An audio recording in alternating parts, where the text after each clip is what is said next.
Olá pessoal, chegou o fim de semana e com ele o Boletim de Esportes. Vamos nessa! Andrew, como é que foi o ponto de partida para que você pudesse escolher o personagem Sócrates? Primeiro, eu conheci o personagem Sócrates. Eu, pessoalmente, não o conheci, mas eu sabia quem era, eu sabia a importância dele, não só como jogador, mas como figura, como personalidade, como personagem na vida brasileira. Para mim, não muito interessante escrever sobre um cara que marca gol e só marca gol. Isso, para mim, não é suficiente para captar meu interesse. Mas Sócrates, como você bem sabe, ele foi muito além dos quatro linhas, né?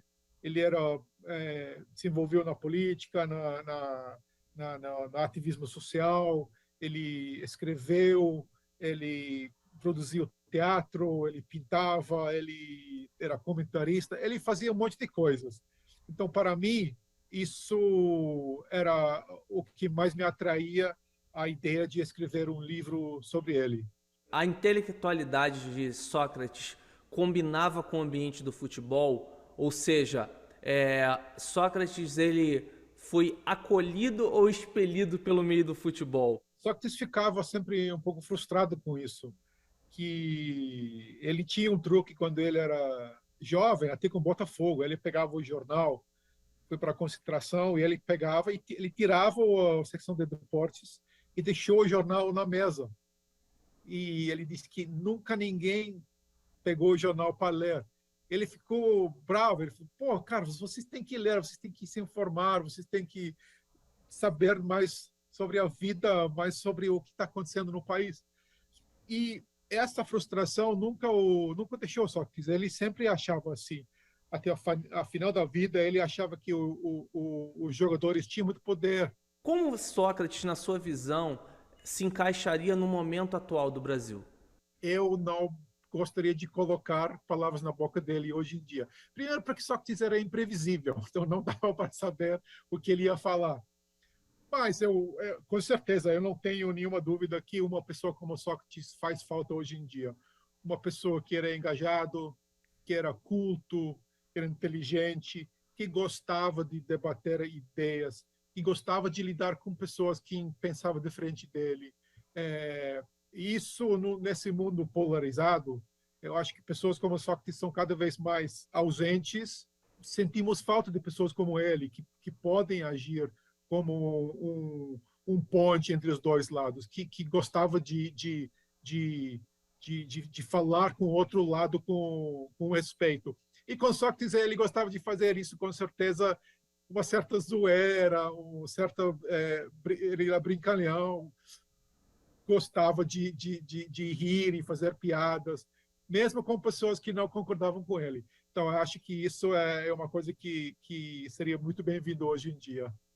Como é que você estruturou a tua pesquisa, Andrew, para começar a escrever sobre esse personagem tão rico que é o Sócrates? A partir de qual momento você começou a levantar material e começou a tomar corpo o livro em si?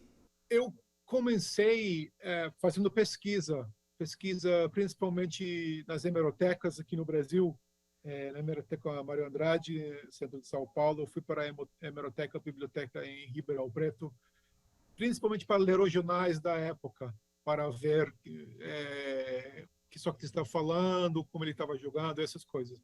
Pegar um pouco da história. Também a história dos lugares, né, e dos clubes. Eu li bastante livro escrito por outros jogadores, escrito por pessoas que estavam presentes nesse mundo e nesse momento. E aí eu fui fazendo entrevistas. Eu fiz mais de 100 entrevistas com pessoas que tinham alguma coisa a ver com Sócrates. Família, amigos, jogadores, rivais, pessoas que conheciam ele e que tinham uma história para contar. Então, o trabalho do biógrafo, depois de fazer tudo isso, é simplesmente formar a narrativa da vida da pessoa, e foi isso que eu fiz com o grande Sócrates. E você investiu quanto tempo nesse processo todo, desde o início das pesquisas até agora, o momento da publicação, o Andrew?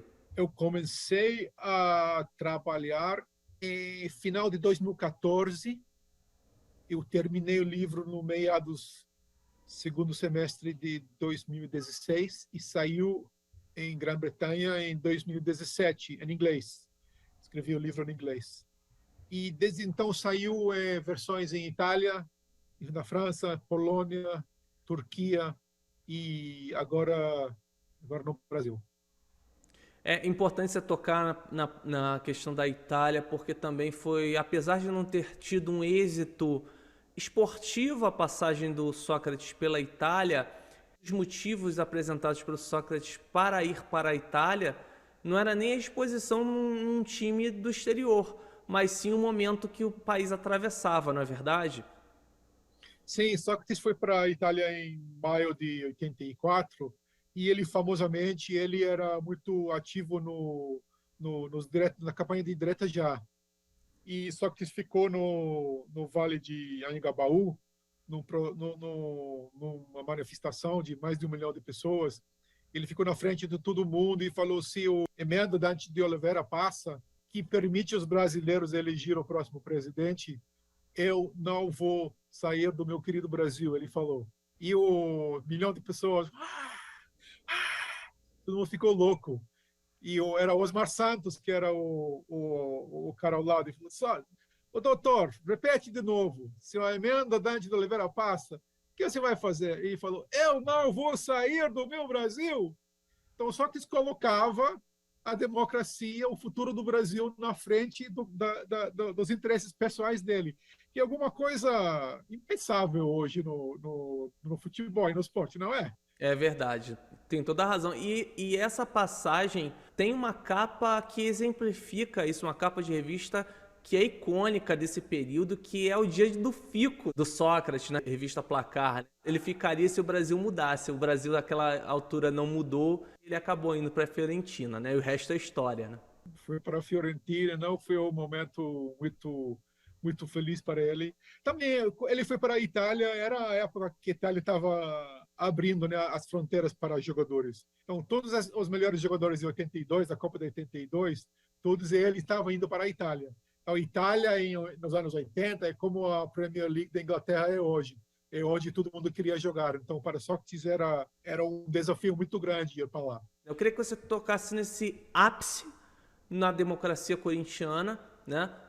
E, digamos assim, a queda ao longo do tempo, infelizmente, com algumas opções, alguns excessos que o levaram cedo demais. A democracia corintiana, como você falou, era uma coisa tão extraordinária que nunca foi repetido por nenhum clube grande no mundo. Então, todo mundo, ainda no Brasil, no mundo inteiro ainda, lembra de democracia corintiana por causa disso. E tem jogadores, Vladimir particularmente, ele sempre fala, Vladimir era o lateral de Corinthians na época, um dos líderes da democracia corintiana. Ele sempre fala, minha vida era a vida antes da democracia e depois da democracia corintiana. Ele foi, depois de democracia, eu fui para a Itália, como falamos, depois voltou, jogou com o Flamengo, fui para a Copa de 86, se aposentou, depois voltou para o futebol, jogou um ano com o Santos. E depois disso, Sócrates, uma das tragédias da vida de Sócrates é que ele nunca achou alguma coisa para realizar ele. Ele não ficou realizado depois desse período no futebol. Então, Andrew Downey, eu gostaria de agradecer imensamente aqui a tua disponibilidade, a tua participação. Muito obrigado. Eu volto no próximo sábado com mais informações dos esportes. E continue ligado aqui na nossa programação, acompanhe a gente também no YouTube. Tenha um excelente fim de semana, grande abraço!